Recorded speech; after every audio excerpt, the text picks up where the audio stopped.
Hello বন্ধুরা, আবার তোমাদের সঙ্গে একটু বকবক করতে চলে এসেছি। তো বকবক করার বিষয়টা কি সেটা চলো তোমাদের বলে দিই। তোমাদের রাগ হলে তো তোমাদের কি করে রাগ কমে সেটা আমাকে কমেন্টে জানাবে। আমার রাগ হলে আমার কী করে রাগ কমে সেটা চলো তোমাদের বলে দিই। আমার রাগ হলে আমারটা একটু অদ্ভুত।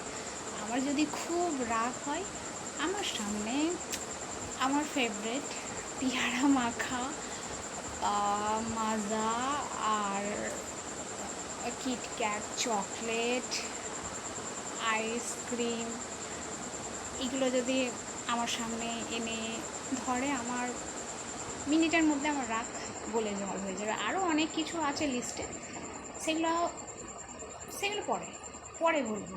তো আমার এগুলো আমার সামনে এনে দিলে আমার রাগ গলে জল হয়ে যায়। তো তোমাদের কার কার কীভাবে রাগ গলে জল হয়ে যায় সেটা আমাকে একটু কমেন্টে জানাও। আর আমার ভিডিও যদি তোমাদের ভালো লাগে তো please like, comment, share and subscribe please. তো আবার দেখা হবে নেক্সট ভিডিওতে। তোমরা সব ভালো থেকো, সুস্থ থেকো, টাটা।